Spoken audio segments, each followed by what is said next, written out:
Hello friends, എല്ലാവർക്കും മഹാലക്ഷ്മി സീരിയലിൻ്റെ ഇന്നത്തെ എപ്പിസോഡിൻ്റെ റിവ്യൂയിലേക്ക് സ്വാഗതം. അങ്ങനെ പ്രതാപനെ കാണാനായിട്ട് എത്തുന്ന മഹാലക്ഷ്മി അയാളെ വലിച്ചു കീറി മുത്തശ്ശിയോട് പോലും അയാൾ മറച്ചു വെച്ചിരുന്ന സകല ക്രൂരതകളും തുറന്നടിക്കുന്നു. ഇപ്പോൾ നിങ്ങളുടെ അമ്മയോട് എല്ലാം പറഞ്ഞതുപോലെ കണ്ണേട്ടനോട് എല്ലാം പറയാനുള്ള സാഹചര്യം താനായിട്ട് ഉണ്ടാകരുത് എന്നൊരു താക്കീത് മഹി നൽകുന്നുണ്ട്. പിന്നീട് അനന്തുവിനോടും ലേഖയോടും യാത്ര പറഞ്ഞ് കണ്ണനും മഹാലക്ഷ്മിയും തിരിച്ച് കമലേശ്വരത്ത് എത്തുന്നു. കണ്ണൻ്റെ കാലുകൾക്ക് പ്രത്യേകിച്ച് പുരോഗതിയൊന്നും ഇല്ലെന്ന് കാണുന്ന കരുണയും ദുർഗയും ആണെങ്കിൽ സന്തോഷിക്കുകയും പരിഹസിച്ച് ചിരിക്കുകയൊക്കെ ചെയ്യുന്നുണ്ട്. തൃക്കാർത്തികയായിട്ട് നിന്റെ കാര്യത്തിൽ എന്തെങ്കിലും മാറ്റം ഉണ്ടാകുമെന്നാണ് ഞങ്ങൾ കരുതിയത്. ഇങ്ങനെയാണെങ്കിൽ നീ എന്തിനാ വെറുതെ അവിടേക്ക് ചികിത്സയ്ക്ക് പോകുന്നത് എന്നെല്ലാം ദുർഗ ചോദിക്കുമ്പോൾ, ചികിത്സ കൊണ്ട് പ്രത്യേകിച്ച് മാറ്റമൊന്നും ഉണ്ടായില്ലെങ്കിലും ഇന്നലെ വേറെ ചിലത് അവിടെ സംഭവിച്ചു. നിങ്ങളെല്ലാവരും അതിനെക്കുറിച്ച് അറിഞ്ഞു കാണുമല്ലോ എന്നെല്ലാം കണ്ണനും മഹിയും പറയുന്നുണ്ട്. ഇവളറിയാതെ ഒന്നും ഇവളുടെ അച്ഛൻ്റെയും മുത്തശ്ശിയുടെയും ജീവിതത്തിലില്ല എന്ന് മഹി പറയുമ്പോൾ, നീ എന്താണ് ഉദ്ദേശിക്കുന്നത് എന്ന് കരുണ ചോദിക്കുമ്പോൾ, ഇയാളെ ഗുണ്ടകൾ തട്ടിപ്പ് കൊണ്ടുപോകാൻ നോക്കി എന്ന് കണ്ണൻ പറയുമ്പോൾ ദുർഗയും കരുണയും അത് കേട്ട് പതറുന്നുണ്ട്. ഇതേ സമയം ഉണ്ണിയും അവിടേക്ക് വരുന്നുണ്ട്. എല്ലാ തവണത്തെയും പോലെ മാർക്കോ കൃത്യസമയത്തെത്തി ഇയാളെ രക്ഷിച്ചു. ആ ഗുണ്ടകൾ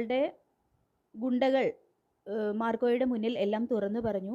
നിന്റെ അച്ഛനാണ് ഇയാളെ കൊല്ലാൻ വേണ്ടിയിട്ട് കൊട്ടേഷൻ കൊടുത്തത് എന്നും കണ്ണൻ പറയുന്നുണ്ട്. ആ മാർക്കോയെയാണല്ലോ നിങ്ങൾ രണ്ടുപേരും തലയിൽ കയറ്റി വെച്ചിരിക്കുന്നത് എന്ന് ഉണ്ണി പറയുമ്പോൾ, ഇപ്പോൾ മാർക്കോ മാത്രമല്ല സാഗറും ഞങ്ങൾക്ക് വേണ്ടപ്പെട്ടവൻ തന്നെയാണ്. നിനക്ക് പകരം കമ്പനിയിൽ അവനെ നിയമിച്ചാലോ എന്നാണ് ഞാനും കണ്ണേട്ടനും ആലോചിക്കുന്നത് എന്ന് മഹാലക്ഷ്മി പറയുമ്പോൾ, അത് കേട്ട് വീണ്ടും കരുണയും ദുർഗയും ഉണ്ണിയും ഞെട്ടുന്നുണ്ട്. നിങ്ങളെപ്പോലെയല്ല മഞ്ജുവും സാഗറും. സ്വന്തം കാലിൽ അധ്വാനിച്ച് ജീവിക്കാനാണ് അവരുടെ തീരുമാനം. എൻ്റെ പെങ്ങളെക്കുറിച്ച് എനിക്കിപ്പോൾ അഭിമാനം തോന്നുന്നു. പക്ഷേ ജീവിതത്തിൽ ഇത്രയധികം തിരിച്ചടികൾ ഉണ്ടായിട്ടും നിങ്ങൾ മാത്രം ഒന്നും പഠിക്കുന്നില്ലല്ലോ എന്നും കണ്ണൻ പറയുന്നുണ്ട് കേട്ടോ.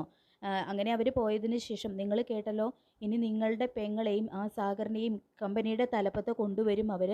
ചിലപ്പോൾ നിങ്ങൾക്ക് ആ സാഗറിൻ്റെ കീഴിൽ കൂലിക്കാരനായിട്ട് ജോലി ചെയ്യേണ്ടിയും വരും. നിങ്ങളുടെ പെങ്ങൾ ബുദ്ധിയുള്ളവളാണ്. എങ്ങനെയാണ് സ്വത്ത് കൈക്കലാക്കേണ്ടതെന്ന് അവൾക്ക് നന്നായിട്ട് അറിയാം. നിങ്ങൾ മാത്രം ഇങ്ങനെ ഒരു കഴിവ് കെട്ടവനായി പോയല്ലോ. പിന്നെ ആകെയുള്ള ഒരു ആശ്വാസം അയാൾ ചികിത്സ കൊണ്ട് അയാളുടെ കാലുകൾക്ക് പ്രത്യേകിച്ച് മാറ്റമൊന്നും ഇല്ല എന്നുള്ളത് മാത്രമാണ് എന്ന് പറഞ്ഞുകൊണ്ട് ഉണ്ണിയെ കൊച്ചാക്കി സംസാരിക്കുകയും കലിതുള്ളുകയൊക്കെ ചെയ്യുന്നുണ്ട് കരുണ. പിന്നീട് കാണിക്കുന്നത് സാഗറും മഞ്ജുവും അമ്പലത്തിലെത്തി ഭഗവാന്റെ മുന്നിൽ നിന്നും പ്രാർത്ഥിക്കുകയാണ്. തുടർന്ന് മഞ്ജു പറയുന്നുണ്ട്, മേഘിനോടൊപ്പം പോയി അയാളുടെ ചതിയിൽ പെട്ടുപോയെങ്കിലും ഇപ്പോൾ ഏറ്റവും വലിയ സൗഭാഗ്യങ്ങളാണ് ദൈവങ്ങൾ എനിക്ക് തരുന്നതെന്ന് മഞ്ജു പറയുമ്പോൾ, അവൻ ഏത് നിമിഷം വേണമെങ്കിലും ജയിലിൽ നിന്ന് പുറത്തിറങ്ങാം. അങ്ങനെ അവൻ ഇറങ്ങിക്കഴിഞ്ഞാൽ ആദ്യം നമ്മളെയായിരിക്കും അന്വേഷിച്ച് വരാൻ പോകുന്നത്. കണ്ണൻ സാറ് നടന്നു തുടങ്ങി എന്നുകൂടി അവൻ അറിഞ്ഞു കഴിഞ്ഞാൽ പിന്നെ ഏത് വിധേനയും കണ്ണൻ സാറിനെയും മഹാലക്ഷ്മിയും അപായപ്പെടുത്താനായിട്ട് അവൻ ശ്രമിക്കും. കാരണം കണ്ണൻ സാറിനും മഹാലക്ഷ്മിക്കും ഇനി കുട്ടികൾ ജനിക്കും. അതൊന്നും അവർക്കൊന്നും ഒരിക്കലും സഹിക്കാൻ പറ്റാത്ത കാര്യങ്ങളാണെന്നെല്ലാം സാഗർ പറയുമ്പോൾ, ഇത്രയൊക്കെ കണ്ണേട്ടൻ്റെ ജീവിതത്തിൽ അത്ഭുതങ്ങൾ സംഭവിച്ചെങ്കിൽ കണ്ണേട്ടനെ ദൈവങ്ങൾ ഇനിയും കാത്തു രക്ഷിക്കും. പിന്നെ ഏട്ടത്തിയുടെ പ്രാർത്ഥന കണ്ണേട്ടൻ്റെ കൂടെ തന്നെയുണ്ടെന്ന് പറയുന്നുണ്ട് കേട്ടോ മഞ്ജു.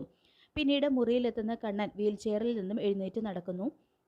ഇനി നമ്മുടെ ദിവസങ്ങളാണ് മഹ വരാൻ പോകുന്നത്. മല ചവിട്ടി അയ്യപ്പസ്വാമിയുടെ മുന്നിൽ എത്തിക്കഴിഞ്ഞാൽ ഞാൻ ആഗ്രഹം പറയും. നമ്മുടെ ഒരു കുഞ്ഞിനെ മടിയിലിരുത്തി ലാളിക്കാൻ കഴിയണേന്ന് കണ്ണൻ പറയുമ്പോൾ, എല്ലാം നടക്കും കണ്ണേട്ടാ. നമുക്ക് 2 കുഞ്ഞുങ്ങൾ ജനിക്കും എന്നുള്ള സിദ്ധിയായിട്ടുള്ള അമ്മയുടെ പ്രവചനം സത്യമാകാതിരിക്കില്ല എന്ന് മഹിയും പറയുന്നുണ്ട്. മല ചവിട്ടി വന്നു കഴിഞ്ഞാൽ നമുക്ക് എല്ലാവർക്കും ഒരു ട്രിപ്പ് പോകണം. ആഗ്രഹിച്ച സ്ഥലങ്ങളെല്ലാം കാണണം. നമ്മുടെ നടക്കാതെ പോയ നമുക്ക് ഒന്നിച്ച് ജീവിതം ആരംഭിക്കണം എന്നെല്ലാം കണ്ണൻ പറയുന്നുണ്ട് കേട്ടോ മഹിയോട്. അപ്പോൾ അതെല്ലാം കേട്ട് മഹിയാണെങ്കിലും മനസ്സ് തുറന്ന് സന്തോഷിക്കുകയാണ്. പിന്നീട് കാണിക്കുന്നത് മേഘൻ ജയിലിൽ നിന്നും ഇറങ്ങുന്നതാണ്. അപ്പോൾ മേഘൻ്റെ ഫ്രണ്ടായ ടോമി അയാളെ കാത്തു നിൽക്കുന്നുണ്ട്. ചില ലക്ഷ്യങ്ങൾ മനസ്സിൽ കണക്ക് കൂട്ടിക്കൊണ്ട് തന്നെയാണ് ഞാൻ ജയിലിൽ നിന്നും ഇറങ്ങിയത്. എന്നെ ആജീവനാന്തം അഴിക്കുള്ളിലാക്കും എന്നാണ് ആ മാർക്കോയും സാഗറും ഒക്കെ കരുതിയത്. ഇനി ഈ മേഘൻ ആരാണെന്ന് ശരിക്കും അവരെല്ലാം അറിയാൻ പോകുന്നതേയുള്ളൂ. സ്വന്തം ഭാര്യയടക്കം എല്ലാം നഷ്ടപ്പെട്ടവനാണ് ഞാൻ. അങ്ങനെ ചത്ത് ജീവിക്കുന്നവർക്ക് മറ്റുള്ളവരെ കൊല്ലാനുള്ള ആവേശം കൂടും എന്ന് പറഞ്ഞുകൊണ്ട് മേഘനും ടോമിയും ചേർന്ന് എന്തോ ചില ചതി പ്ലാൻ ചെയ്യുന്നുണ്ട്. പിന്നീട് കാണിക്കുന്നത് മേഘൻ വീട്ടിലെത്തുന്നു. അപ്പോൾ പാമൻ പറഞ്ഞു കൊടുക്കുന്നുണ്ട്, എടാ മേഘ, ഇനിയെങ്കിലും നീ കണ്ണനും മഹാലക്ഷ്മിക്കെതിരെ ഓരോന്ന് ചെയ്യാതെ മര്യാദയ്ക്ക് ജീവിക്കാൻ നോക്ക്. മഹാലക്ഷ്മി പൂജിക്കുന്ന അയ്യപ്പ വിഗ്രഹം എടുത്തു മാറ്റാൻ ശ്രമിച്ച പ്രതാപനും അയാളുടെ അമ്മയും തലനാരിഴയ്ക്കാണ് രക്ഷപ്പെട്ടത്. മാത്രമല്ല പ്രതാപനാണെങ്കിൽ അയാളുടെ പേരക്കുട്ടി പോയി. അതുകൊണ്ട് ഇനി നീ എല്ലാം അവസാനിപ്പിക്കും മേഘ, അതാണ് നല്ലത്. മഹാലക്ഷ്മിയെ ജയിക്കാൻ ഈ ജന്മം നമുക്ക് കഴിയുമെന്ന് തോന്നുന്നില്ല എന്നെല്ലാം വാമനും അതുപോലെ തന്നെ സീമന്തിനെയും മേഘനെ ഉപദേശിക്കുകയൊക്കെ ചെയ്യുന്നുണ്ട്. അവളൊരു അസാധാരണ ജന്മമാണ് എന്നെല്ലാം വാമൻ പറയുമ്പോൾ, എൻ്റെ നഷ്ടത്തിന് പരിഹാരം കാണുന്നതുവരെ ഞാൻ ഈ ശൈലി തുടരുക തന്നെ ചെയ്യും. എനിക്കെല്ലാം നഷ്ടപ്പെട്ടു. എനിക്കെല്ലാം നഷ്ടപ്പെടുത്തിയ അവന്മാരെയൊന്നും സന്തോഷത്തോടെയും സ്വസ്ഥതയോടെയും ജീവിക്കാൻ ഞാൻ അനുവദിക്കില്ല എന്നെല്ലാം മേഘൻ പറയുന്നുണ്ട്. പക്ഷേ നീ സൂക്ഷിക്കണം മേഘ, കണ്ണനും മഹാലക്ഷ്മിക്കും കാവലാളായിട്ട് ആ മാർക്കോ കൂടെ തന്നെയുണ്ട്. പ്രതാപനാണെങ്കിൽ അവളെ തട്ടിക്കൊണ്ടുപോകാനായിട്ട് ഗുണ്ടകളെ അയച്ചു.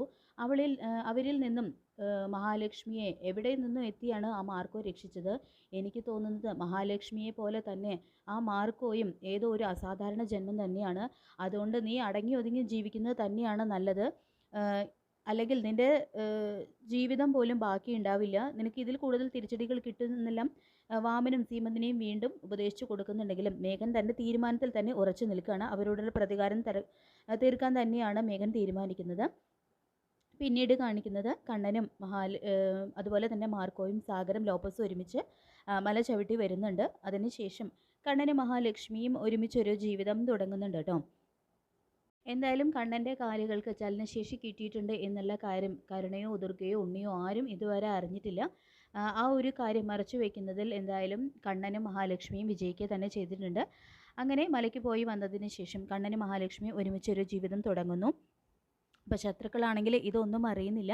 അയ്യപ്പസ്വാമിയുടെ അനുഗ്രഹവും അതുപോലെ തന്നെ സിദ്ധിയായിട്ടുള്ള അമ്മയുടെ ഒരു പ്രവചനവും സത്യമാവുന്നുണ്ട്. മഹി ഒരു അമ്മയാകാനായിട്ട് തയ്യാറെടുക്കുന്നു. അങ്ങനെ ഒരു ദിവസം മഹി ഇങ്ങനെ ഛർദ്ദിക്കുന്നത് കണ്ടിട്ട് കരുണയും ദുർഗയാണെങ്കിൽ ഇവൾക്കിത് എന്തു പറ്റി എന്നിങ്ങനെ ആലോചിച്ച് ഞെട്ടലോടെ നോക്കിക്കൊണ്ട് നിൽക്കുകയാണ് കേട്ടോ ചെയ്യുന്നത്. അപ്പോൾ അവർ കരുതുന്നത് മഹി അന്നത്തെ പോലെ വയറ്റിന് പിടിക്കാതെ എന്തെങ്കിലും കഴിച്ചിട്ട് ഛർദ്ദിക്കുന്നതാണ് എന്നാണ് അവർ കരുതുന്നത്. പക്ഷേ യഥാർത്ഥത്തിൽ അങ്ങനെയല്ല. ഇത്തവണ അവരുടെ കണക്കുകൂട്ടലുകളൊക്കെ തെറ്റിച്ചുകൊണ്ട് മഹി ഒരു അമ്മയാകാനായിട്ടാണ് തയ്യാറെടുക്കുന്നത്. അപ്പോൾ നമുക്ക് കാത്തിരിക്കാം മഹാലക്ഷ്മി സീരിയലിൻ്റെ ഈ ഒരു ലേറ്റസ്റ്റ് എപ്പിസോഡിനായിട്ട്. ഈ വീഡിയോ ഇഷ്ടപ്പെട്ടെങ്കിൽ ലൈക്ക് ചെയ്യുക, ചാനൽ കൂടി ഒന്ന് സബ്സ്ക്രൈബ് ചെയ്ത് സപ്പോർട്ട് ചെയ്യുക. താങ്ക്